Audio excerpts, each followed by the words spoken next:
चलिए, तो आज हम सीखने वाले हैं कि किसी भी संख्या की जो पावर है यदि 0 हो तो उसकी वैल्यू हमेशा 1 होती है। आखिरकार ऐसा क्यों होता है कि कोई भी संख्या हो यदि उस पर 0 की पावर लग जाए तो उसकी वैल्यू 1 होती है। इसके बारे में हम थोड़ा सा आज पता करेंगे।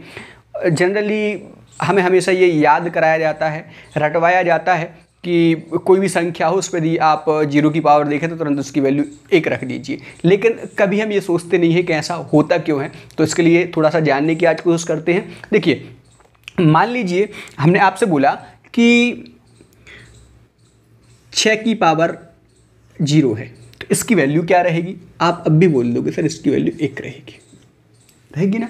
चलिए, यदि आप 5 की पावर यदि 0 रख दो तो इसकी वैल्यू भी कितनी रहेगी? 1 रहेगी। 4 की पावर भी 0 रख दो, इसकी वैल्यू भी क्या रहेगी? 1 रहेगी। समझना भाई थोड़ा सा, है ना।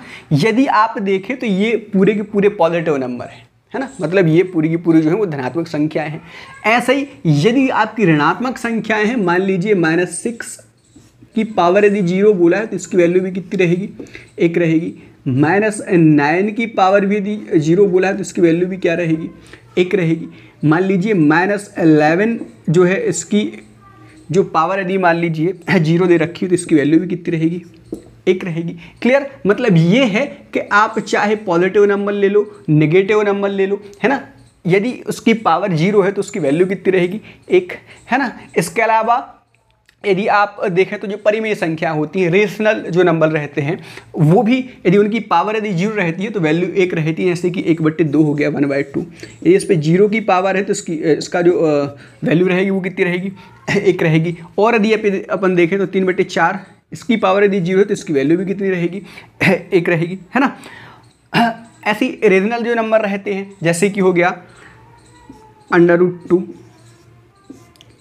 इसकी पावर यदि 0 है तो वैल्यू कितनी रहेगी? 1। √3, इसके यदि आप पावर 0 रख दें तो इसकी वैल्यू भी कितनी रहेगी? 1 रहेगी, है ना। मतलब ये है कि आप धनात्मक संख्याएं, ऋणात्मक संख्याएं, परिमेय संख्याएं, अपरिमेय संख्याएं, और इसके अलावा एक और अपरिमेय संख्या रहती है, रेशनल नंबर रहता है पाई। क्या रहता है? पाई, जिसकी वैल्यू जो है हम 22/7 अप्रॉक्स मानते हैं, है ना। इस पर यदि 0 की पावर रख दी जाती है तो इसकी वैल्यू भी कितनी रहती है? 1। यहाँ से हमने ये सीखा कि भाई जितनी भी संख्याएं होती हैं उन सभी संख्याएं, चाहे पॉजिटिव हो, चाहे नेगेटिव हो, चाहे आपकी परिमेय हो, अपरिमेय हो, रेशनल हो, है ना, इन सब पे यदि 0 की पावर आती है तो वो हमेशा कितनी रहती है? 1 रहती है ना। आज हम इसको प्रूव करके बताएंगे कि आखिरकार ये जो वैल्यू रहती है वो 1 कैसे आती है। देखिए, है ना। और जनरली ये जो है हमें छोटे से यही बोला गया है, या फिर आप आपके सर से पूछते होंगे कभी, शायद ही आप लोगों ने पूछा हो कभी, है ना, कि सर ये वैल्यू 1 क्यों होती है? तो अधिकतर जो है वो ये बोल देते हैं सर वो तो यूनिवर्सल ट्रुथ है ना, इस टाइप से बोल देते हैं, है ना। बट कभी समझने की कोशिश नहीं करते हैं और हमने भी जानने की कोशिश नहीं करी, है ना। चलो भाई, इसके लिए जो है क्यों ये वैल्यू जो है वो 1 होती है पता करते हैं। देखो, आपने मैथ्स में एक रूल पढ़ा होगा कि यदि आधार समान हो, है ना, और यदि डिवाइड हो रहा हो तो जो आपकी जो पावर रहती है, जो घातें रहती हैं, वो माइनस हो जाती हैं, है ना। इस तरीके से इसको हम लिखते हैं कि a पर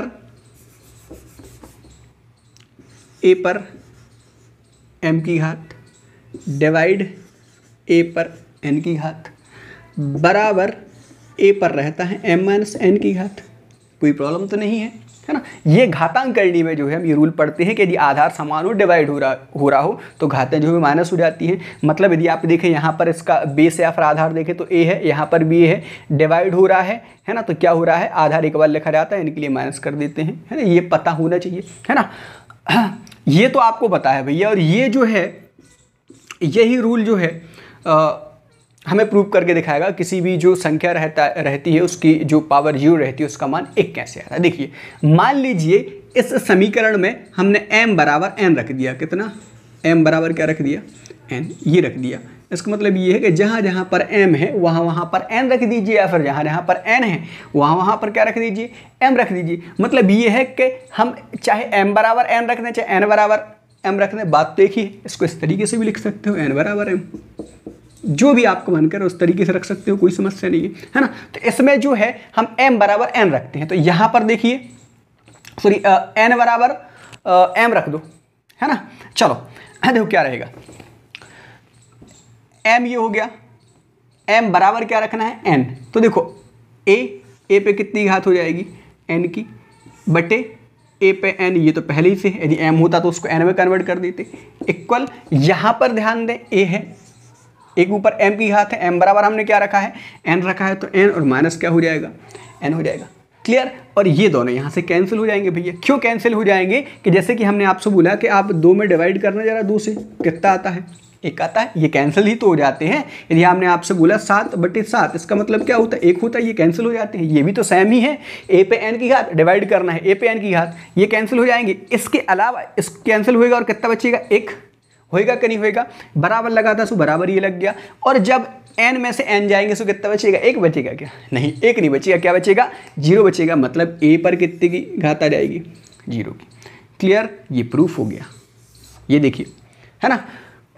अब भाई इसका मतलब पता है क्या है, a की पावर 0, मतलब ये a जो है यहाँ पर कोई भी संख्या हो सकती है, मतलब कोई भी अंक हो सकता है, कोई भी संख्या हो सकती है, 2 हो सकता है, 4 हो सकता है, a की वैल्यू है ना। x के फॉर्म में भी इसको लिख सकते थे, यदि x के फॉर्म में लिखना हो तो कोई समस्या नहीं है ना, कुछ नहीं है। x की पावर 0 बराबर 1 आ जाएगा, 2 हो सकता है, 4 हो सकता है, -7 हो सकता है ना, पाई हो सकता है।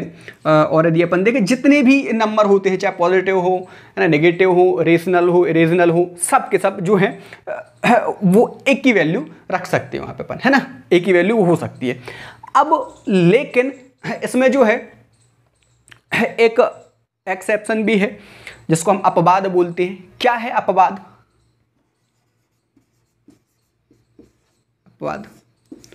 अपवाद ये है कि कभी भी 0 की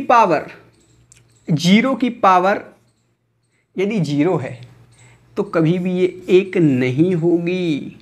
क्लियर। अभी हमने आपसे क्या बोला, कोई भी संख्या हो उस पर यदि 0 की पावर हो तो 1 रहता है, लेकिन यदि 0 है और 0 की पावर 0 है तो वो 1 नहीं होगी, कभी भी नहीं होगी। क्यों नहीं होगी, इसके अलावा इसकी वैल्यू क्या आएगी, इसका जो मान है वो क्या आएगा, उसके बारे में थोड़ा सा पता करते हैं। यदि आप इसको देखें तो a बराबर क्या हो सकता है, थोड़ा सा यहाँ पर समझना कि a बराबर क्या हो सकता है। a बराबर 1 हो सकता है, 2 हो सकता है, 3 हो सकता है, -1 हो सकता है, -2 हो सकता है, -3 हो सकता है, √2 हो सकता है, √3 हो सकता है, पाई हो सकता है। क्लियर, a का। लेकिन a का मान कभी भी 0 नहीं होगा। क्लियर, a जो है वो कभी भी 0 के बराबर नहीं रहेगा। मतलब सीधा हम ये बोल सकते हैं कि जो a की वैल्यू है वो 0 कभी भी नहीं रहेगी, है ना। कैसे? और यदि मान लो 0 की पावर 0 रहती है, फिर a की वैल्यू 0 रहती है, उस कंडीशन में जो है इसका मान क्या आएगा कि 1 आएगा, 2 आएगा, 3 आएगा, क्या आएगा। तो इसके लिए हम जानने के लिए थोड़ा सा पीछे चलते हैं, थोड़ा सा पीछे चलेंगे जहां से हमने स्टार्ट किया था ये। क्लियर। यदि आप देखें तो मान लीजिए a बराबर 0 है। यार हम इसको प्रूव करने की कोशिश कर रहे हैं, 0 पे पावर 0 की मतलब a की वैल्यू है वो क्या है 0 है। यदि 0 आएगी, ये जो हर रहता है डिनोमिनेटर, इसमें 0 हो रहा है। यदि मतलब इसका मतलब ये है कि यहाँ पर क्या हो रहा है 0 हो रहा है, और जब हर है, हर 0 हो जाएगा तो इस पूरे का मान कितना हो जाएगा भैया 0 हो जाएगा क्या? नहीं। जब भी किसी भी परिमेय संख्या में हर यदि 0 हो जाता है, मतलब ये है कि मान लीजिए 4/0 है ना, 5/0 है, 6/0 है, 9/0 है। मतलब 0 यदि नीचे आ जाता है, हर में आ जाता है, डिनोमिनेटर में आ जाता है, तो इसकी वैल्यू हमेशा हो जाती है अपरिभाषित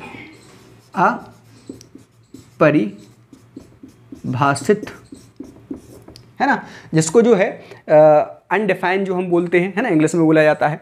क्लियर। मतलब ये है कि यदि मान लीजिए जो a है, a 0 होता है, और 0 जब हर में आएगा इधर पे, तो ये पूरे के पूरे के लिए क्या कर देगा अपरिभाषित। मतलब ये है कि यदि 0 की पावर 0 है तो इसकी वैल्यू हमेशा क्या रहेगी अपरिभाषित।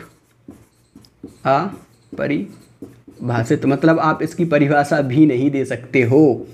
क्लियर है भाई, कोई प्रॉब्लम तो नहीं है? यदि कोई भी प्रॉब्लम हो तो बताएं। ये होता है भाई, और इसी तरीके के जो फैक्ट हैं और कुछ बेसिक से चीज़ें जो रहती हैं मैथ्स में पता होनी चाहिए, तो वो हम आप लोगों के लिए बताते रहेंगे। और फिर मिलते हैं भाई नेक्स्ट वीडियो में।